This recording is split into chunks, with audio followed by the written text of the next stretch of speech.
Hello and welcome to Position 6, the podcast in which I, Daniel Offord, aka Mr. Big Jams, get to know some of the most important and exciting people in Dota 2. This week's episode is with NoTail, who will be best known to some of you as the last winner of the International with OG and the winner of several majors with the team. He started his career with Fnatic in Dota, attending several internationals with the team and sticking together with the same lineup for a long time. He later left the team to join Team Secret and then Cloud9, and then from that team formed Monkey Business, which became OG, with whom he's had massive success. I recorded the interview on the 10th of June, so just before the minor, although nothing's out of date because he's not actually done anything since then. He was recording while boot camping for the major, which is coming up in a few days. So the sound quality, because he was out walking, because it was the only time we could get some time to chat, isn't incredible, but it's certainly a very good listen and it's nothing major to worry about. So sorry about that if that annoys anyone, but that's why we did the best of what we could. If you'd like to talk about the episode where you listen to it, you can join the Position 6 Discord channel, which should be listed in the episode description, or just chat on Twitch chat, or follow me on Twitter at Daniel Offen, and that's spelled Daniel and then O-F-F-E-N. And please do let me know there if you've got any feedback or comments. Pretty much anything is welcome. And the episode will kick off right now. Okay, so we're just a couple of weeks away from the Epicenter Major. Talk me through where you feel OGR as a team at the moment. I would say we're in a pretty comfortable place overall. We kind of have been feeling very good ever since TI. I mean, about many things, right? I think TI was a great accomplishment for all of us individually. We did have a rough beginning to our season with our roster breaking apart, Anna taking a break, and we were having a bit of a difficult time making the right fit. Now with Anna being back, things feel very natural. Things have been going pretty well. Dota is at an all-time high when it comes to this competition, but yeah, we're feeling good. We're feeling very good overall. And getting Anna back, immediately your results improved as soon as he joined the team again. Is the answer to that simply that Anna is a better player than the replacements you had, or does he just fit the OG way slightly better? So the thing about like a player leaving and a player joining Anna is one of the most incredible Dota players I've ever seen. Can't take anything away from him in that regard, but sometimes it just doesn't work with what you have. Like the teammates have to work together. The playstyles, the ideas about the game, a lot of small things just come together when trying to make a team. It's a big puzzle that you try to make when forming a team with certain personalities and playstyles. So, is there a sense that OG is quite a difficult team to fit into? Because not every team has the difficulty that you've had replacing and changing players. Is there something very special about Anna that works very well with OG's playstyle? As for fitting into OG, it's a bit hard for me to say because I was there since the very beginning. This question is maybe better asked to Anna or probably best Topias. But I imagine coming from the outside, it can be very overwhelming at first, getting into this and trying to get on this very high level Dota. I've just heard a bit from other players and stuff. Like also when I know the feeling myself when you lose to a team like Liquid and when their Liquid's playing really well, it just feels like you got slapped in the face. And it's because some of these games are really fast, really high paced, and it's almost like a different game from what you've ever played before, and that can be quite like it can rock your feet a bit. But I like to think that we have a good environment and that players quickly are allowed to settle in and speak their mind. This is anyways what we strive for. Do you feel that the current lineup of OG is the best it's ever been? I definitely have to say that this is the most functioning team I've ever been in terms of many things. It of course is a long season and we had a really good beginning when we formed the team. We had a incredible run at TI with some very incredible, some of the best Dota games of my life. So that's something I hold very dear. It's hard for me to say that this is not the best Dota lineup I've ever played on, but there's an element of sacrifice, an element of real crazy material that just it's not something you'd normally look for when you're trying to make a pro team. But these things, like when they then show in the games, to me is magic. Some of the games that we have. So yeah, it's my all-time favorite team. So you obviously tried to replace that magic with IOTW and PryCat. Is there an alchemy in trying to do that, or did you just find it impossible to find the right mentality to fit into that magic? I definitely think that Anna has a better fit directly. Like talking about a magnet having a north and a south pole.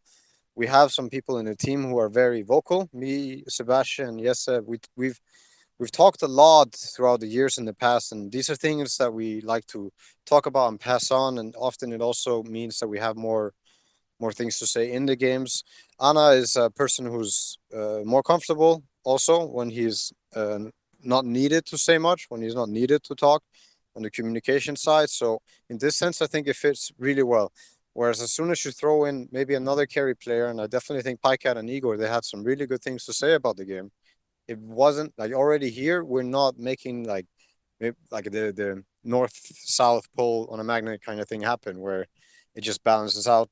That could be one example. I mean, with those two players, they're incredible in their own regard. It's like it's all about making people work together, making a team work. And sometimes it's just not it's a good fit, but maybe not good enough. Dota is cutthroat, you know. Dota is a hard game.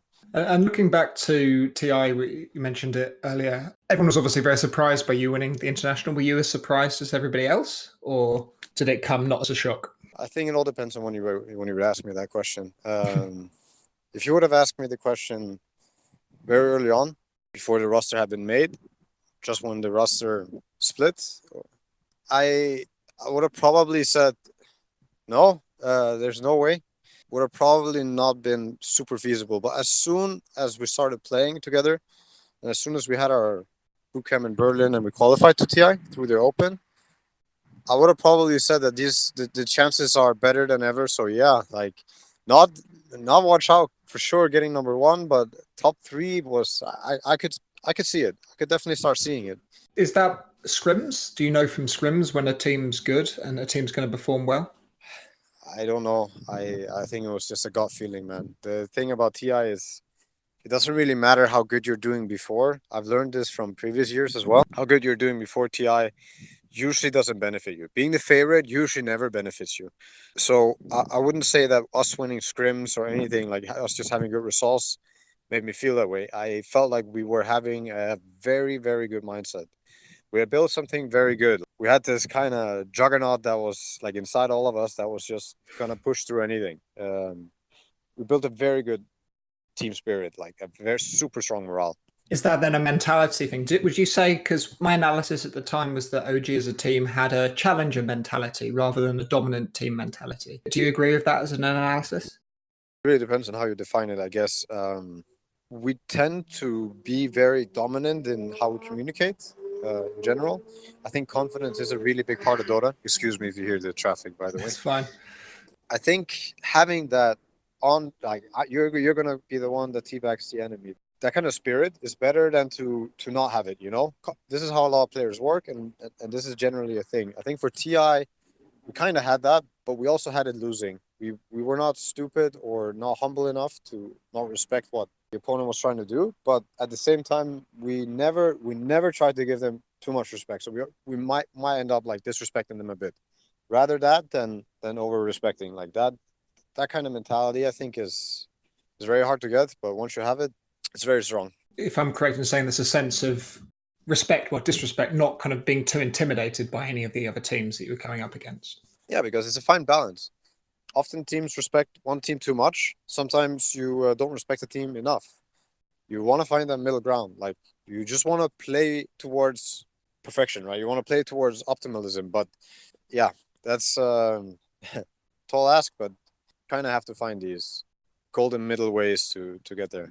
And having won the international, is that mentality kind of shifted permanently in a way? Because I would say that having won it and being champions, you then come into games with a very different view of your place within the world.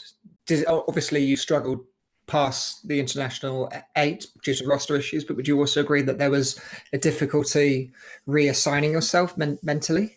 I definitely feel like winning TI isn't beneficial for your results. I still strongly believe the underdog thing is an easier path to take, but at the same time, it can be done. It has been done. It is being done by other people in the world, people with incredible mindsets, like to be constant winners. Getting there is something that everybody tries, but name me one team in Dota that always wins. There are, of course, a couple of good teams that are super good. I have to mention them, right? Liquid, Secret. Secret's doing amazing, having an amazing season at Virtus Pro. Virtus Pros have been having, like, together with Secret, two really, really good seasons. And it's tough. Like, it's tough to always be winning in this game. once we won TI, a lot of things happened, of course, with Anna changing. But for everybody, at least for me, I can say everybody looked at me differently. Back home at events, everybody looked at me differently. It's almost as they have different set of eyes. Often it's a good thing, right? I just want to clarify. It's not like life became sad or bad necessarily after TI, but things definitely changed. Became a TI 8 winner meant, you're struggling with your internal stuff, like the team as well. You're a winner, you're doing good, you're doing good, but competition is still there. They're still gonna come get you and all that, and then trying to stay clear headed about everything, about the game. Um, but yeah, complex, very complex things. Yeah. But one of the things I always thought about you and was always said about you is that out of all the players in Dota, you're one of the people who had the most hunger for winning and winning the international. Do you feel that now that hunger's been somewhat sated, it's difficult to reignite, or do coming into international this year, you still have the exact same desire you had last year? Definitely, definitely, you could say having having the fire quenched a bit. That's a natural thing. It often happens when you win. I learned that very early on, after we won the first major. I personally let go very much of the motivation part. I didn't treat it as serious. Shanghai Major came around.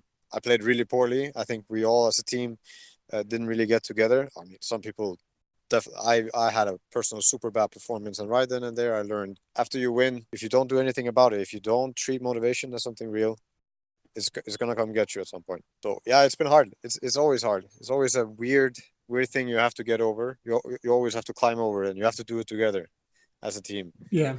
The hunger to win. So asking yourself what you play for, right? I think that's a good thing. Do you think there's a particular reason why anyone hasn't won the international a second time? Because you think statistically it would have happened by now. Do you need something special to win the international that you don't need to win a major?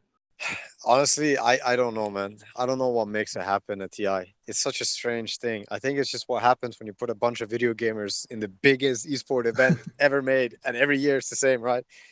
Shaky leg syndrome. It's one of the tournaments with so many poor performances, but the games are super good because there's so many of them. Like there's a lot of games that just happen to be more full of errors that wouldn't happen in different settings. Then you of course have some fantastic games. You have some great games at TI as well, but just on average, lack of a better word, people do tend to choke a little more there.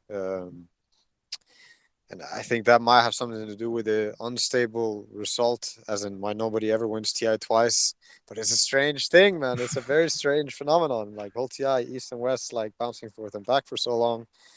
Dota is a great game. Again, super complex. This is something I don't have answers to myself. If you had answers, you'd just go straight back and win it, I imagine. Right? Yeah. What does it take to win TI twice? I have nobody to ask, dude. Even Kuro can help. I watched True Sight again quite recently to prepare for this interview, and it is a really good documentary. But when you watched it back, did it feel authentic to how it felt at the time in those finals, or were there bits that didn't ring true to what you remember feeling? Watching it was quite bizarre. It was very overwhelming in terms of many emotions. Almost sat the whole thing through with goosebumps because yeah, it was so up close. Like it was so close. Seeing yourself from the outside, you notice certain things that you don't notice yourself, like living the moment. I could see how stressed out I was personally. People were. We had an incredible day. That's to be said, right? Some teams have every team has bad days, and some teams have sequences of really good days and whatever. They caught us on a really good day there. It was fantastic to watch us. I definitely think it caught some of the magic. To me, True Sight was. I don't want to say it. I guess it makes me sound because I'm in it, but I want to say it was a really good job, man. It was a masterpiece in my mind. Okay. Do you find it a bit intrusive watching yourself like that and your kind of personal stuff on up on the screen, or do you like that sense of being in front of a camera? If I had the choice, I would like to have an on and off button. Hmm. I don't have that. I don't have that choice. Of course, I've given up on like the whole personal thing a long time ago. um, yeah, uh, I don't know. I don't particularly like it. I think it's fun and nice to give something back because I can see a lot of people enjoy it. So this is what I work towards, and that not just helps me, but makes me want to do it often. I still treat my competition very serious, and that's usually why I ever turn down stuff to do for people. But as for the intrusiveness, again, I hate hearing my own voice, so I've been listening to my own voice way more than I would have hoped for when I was younger, But Yeah. it never gets easier for me listening to my own voice. It will one day. When you've listened to your own voice as much as I have making these, you eventually get over hating it. Yeah, I hope so. I'm waiting a couple more years, maybe. Going back a little bit into your history, you've been quite a stable player compared to a lot of other people. You had two relatively unstable stints in the middle of your career with Secret and Cloud9, but generally you've been involved with two of the most stable lineups in Dota history, in OG and Fnatic. Is that something that's particularly important with you, sticking with the same players? I think so. I think so. I don't really think about it very much about like the whole roster change thing. I just think I like to live not necessarily day by day, but close to that. Be well, do your best, be in the moment. This roster change thing usually happens when there's a problem that you just can't work out, and unhappiness starts occurring, and it's too much. Like people don't want it anymore, and you just have to make the next step, like to solving the problem. Which sadly, one person has to go somewhere, like leave the other. Right? They have to go separate ways. Sometimes I guess multiple people, not often, but yeah, uh, I guess it's important to me. I don't really know. I like getting to know people. I like the long lasting bonds you get to grow. I like thinking that we're. I guess it's a little not personal, but like my personal philosophy behind it. It's life is a really nice journey. It's a cool adventure. It's nice to have the whole story from somebody else as well. Their adventure, like you share it through and through. Because Fnatic lasted a long time, almost 2 years, with pretty much the same roster coming through the whole time. Was there moments when you felt we should shift away from that? Or was it nice? Because the Fnatic was an incredible team and the results were good, but possibly could have been even better. Was there a sense of, oh, I'm sticking with these people because these are my people and we have this history together? Or was it just that you always felt that team had the potential to win? I would definitely say a bit of both. The thing about the roster was we were really good friends. We had a really good time outside the game. We had some differences when it came to the Dota part, but more or less we always worked out problems outside the game in one way or another. There were these hiccups and stuff, but things were good. Things were really good for us. We valued experience. This was the thing we talked about. The experience you had together, uh, like how it translated into the game as well. This was something that yeah, we talked about it. We valued it. The reason for roster changes again. I mean, I know I said before. You have people that you try and share journeys through and through. Like stuff often just ends for each other. I mean, this is a very global thing, right? I think it's a very weird life that esport players generally live. Right? We spend our days queuing these random games. We're gonna have four people that we probably haven't ever met or talked to before. Now you have to work together. Then you go to your pro team and you travel the world and you give up stuff real life. You have these teams, you have these friends. You might be friends for wherever 5, 8, 10 years, and boom, next day you're not, and you just it's over.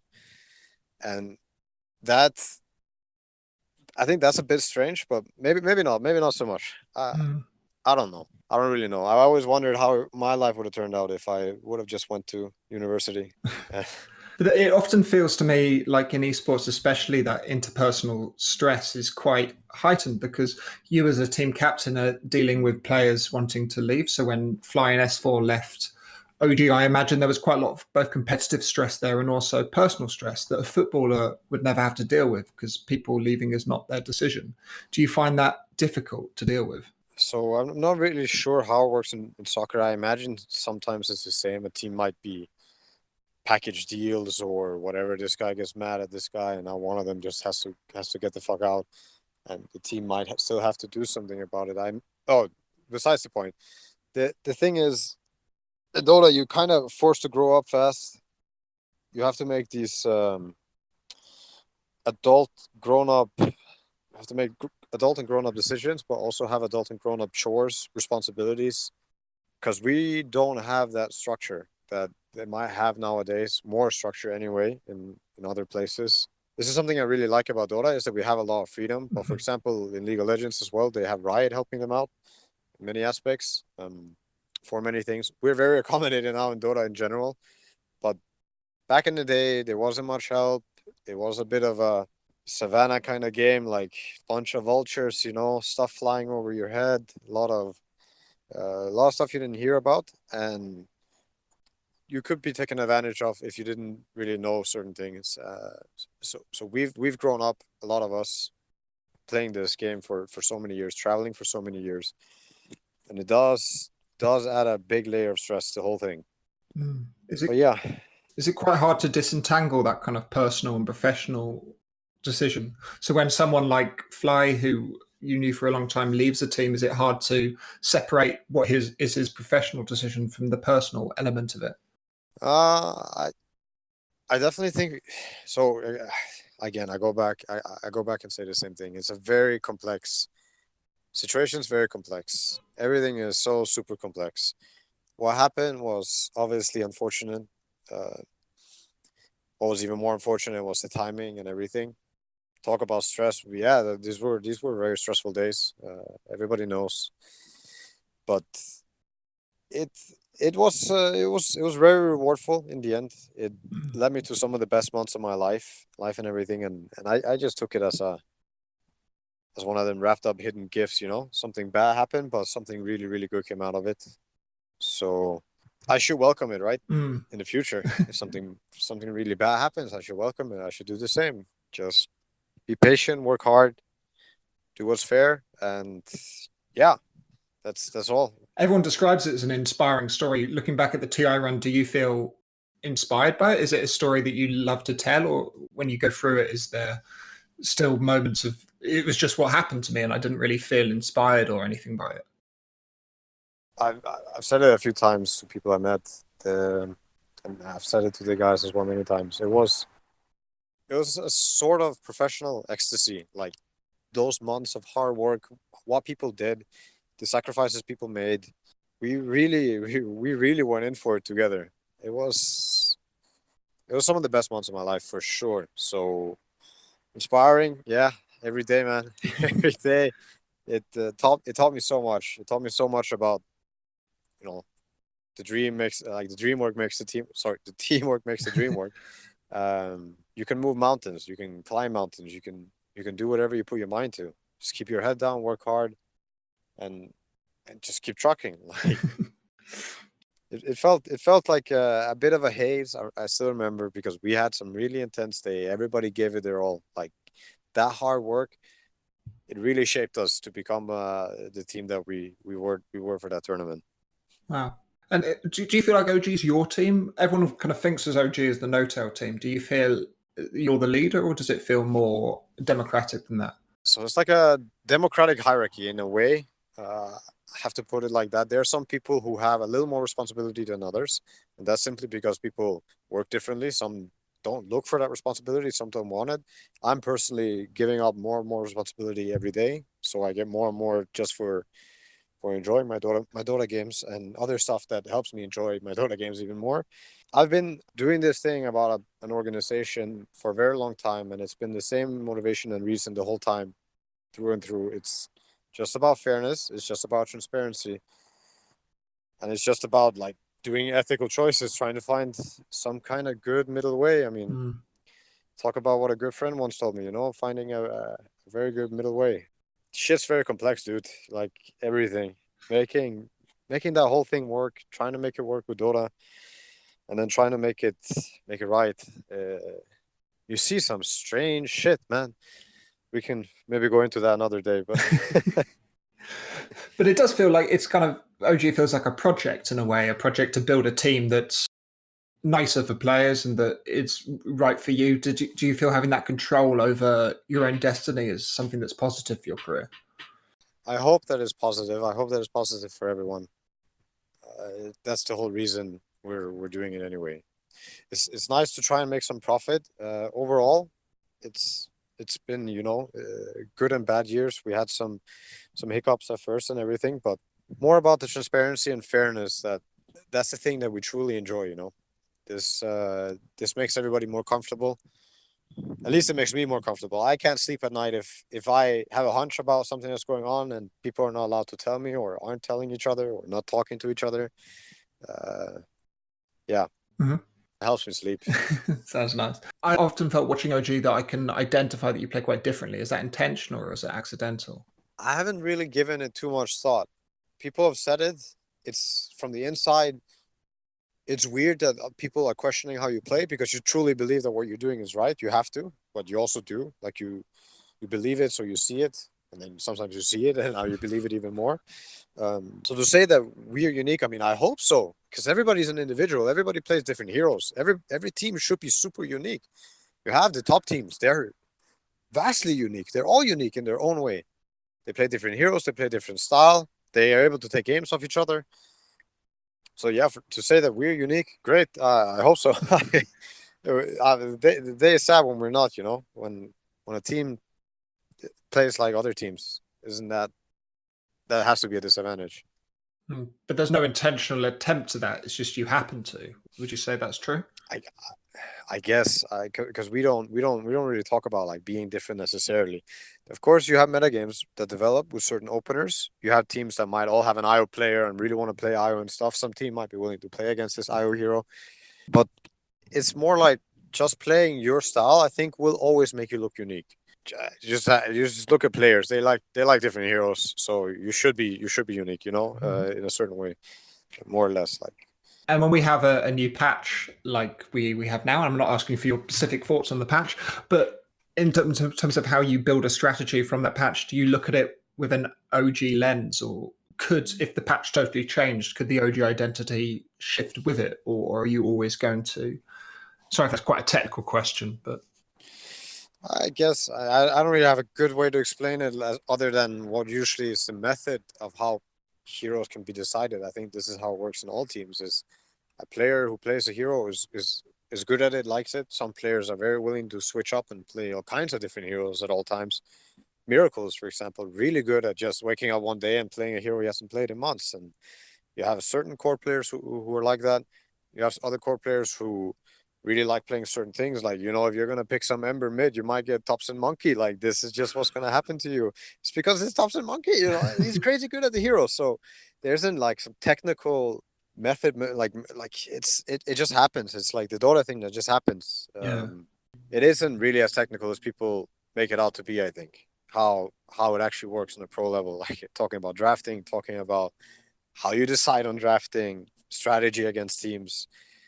It's too complex to often just, put it into some simple terms like that. Like you look at Dota buff and you take the highest win rate hero and you do this and that. Nah, it isn't really, yeah. It's just a feeling. But you obviously, when say a Topson joins or something, your playstyle shifts because you play around different heroes. Would you say that?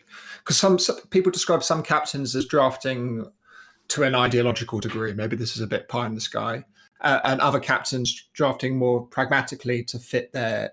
Do you ask your players to try and shift to the meta, or do you always make the meta bend around them? I guess that's a very personal thing from team to team. I don't want to get too much into that because that's the easy way for it to benefit. But yeah, there's something to it. Teams are different in that sense too. Okay. With OG, you've worked with quite a few coaches, from Seb to Papanasco, whose name I can't pronounce, and now Saskia. Do you feel you're a team that's often been led by your coaches? How do you work well with a coach? Is it a top-down strategy, or is it quite symbiotic? Symbiotic is the ideal. Working like an organism is ideal. People being given tasks and specialties or roles and being allowed to try and shine at them, the ones that they want, I think is a very organic way for things to happen. As for responsibility, the coach can have a lot of responsibility if he wishes at whatever he wants. Sometimes it's more on one side, an analytical side. Sometimes it's more on a mental side. As for game, I would like to think Sebastian has had a lot to say for a very long time. I like to think that I have my input that helps when it comes to the things that we end up playing and how we end up playing it. And democratic hierarchy comes back where people are happy, being not bossed around, but often like being in a position where they're being told what to do. Mm-hmm. And just one final question on your team balance. The balance of OG is quite clear in terms of age, with the older players tend to be playing, well, you're playing 3, 4, and 5, and then you have 2 younger cores. Is that something that is intentional, that you have younger cores, or is it just happenstance? Things are very complex again when it comes to that. Something that I've noticed is a pattern. Younger players, they're often more confident. You see in Sumail, very confident player. Miracle often very confident. I mean, sometimes not everybody has a good day. Not everybody wakes up feeling confident, and I think these players they could easily show it. Young players usually have a talent for the mechanical side of the game. I also remembered it for myself when I was younger and I could click my buttons faster. Uh, Now I'm just shaking and asking Anna to make me tea. But when you're younger, it's not necessarily that your fingers and everything can move faster, but you're definitely more into the game in a certain way. And I also think what happens often is they talk less, so they have more freedom to focus playing. I do believe that there are some core players who end up talking a lot. I do think that it can compromise, at least for my sake. For my case, that was the sake. You can have a ton of different playstyles, a ton of different ways to work around the team. I can't get into too specific things. Maybe when I retire, we can have another one on that one. Is that coming up? Are you thinking about retirement yet, or is it a long way away? I don't know, dude. Every TI is every TI. That's all. Season ends in Dota with its own kind of big bang. Yeah. Sometimes it changes, but it hasn't been changing for the top tier teams. More or less, there's been a couple, but not all that many. Have you made plans for it? Will you retire and become a coach, or retire and maybe be a CEO of OG? Dude, I have no idea yet, man. Yeah. I'm kind of just living like half a week, like half a week forward. That's me. That's what I like. Not even a full week. Nah, that's a far fetch, man. This podcast happening, it's a miracle, Stars have aligned. I'm looking at the moon and the sun right now. No joke. And looking marginally into the future, just to close up, you've got Epicenter coming up. Are you looking forward to it? Do you think you're going to do very well? Definitely looking forward to it. Very excited to play some Dota again. Epicenter is always a fantastic tournament as well. The Russian crowd is one of the best crowds, if not the best crowd. We have a nation that is so passionate about the game. I always love going there. It's going to be VP's home turf. Yeah, super excited. Mm-hmm. Do you feel a certain pressure to prove yourself one last time for the international? Because you've had a reasonable season, you did quite well in the last major, but you've not had a big explosive result that's really set your flagpole. Is that important to you going to the international? Do you just go in with a blank slate, as it were? So I definitely don't believe winning is going to make it easier for us. That puts us more in the spotlight. Mm-hmm. That makes people look at us more. I always think that less people looking at you being the underdog is it's a more favorable thing to have going. But why not take the challenge? If we win, we win, and we also win TI. Easy. It's like we're not just gonna break the curse again in a way. Like we're gonna break all the curses. We're gonna go to China. We're gonna win 2 TIs. That's the plan. Okay. We're gonna make it happen. I look forward to it. Okay. Just before we close up, is there anything you'd like to bring up or plug yourself? Nah, just a huge shout out to everybody, the whole world. Not a specific one, the whole world. The whole world, humanity. Elon Musk, please save us. Kingwin facility, it's fantastic here. The weather is great today, so yeah, bless up, and to you, Dan, thank you for having me. Oh no, thanks for coming on. I really appreciate it. Of course. Thank you for listening to the Position 6 podcast, and a huge thanks to NoTail for appearing on it. I've been a long-term fan of his, and I'm really excited to see how we'll do in the upcoming major and then the international after that. It'd be amazing to see him be the first 2-time winner.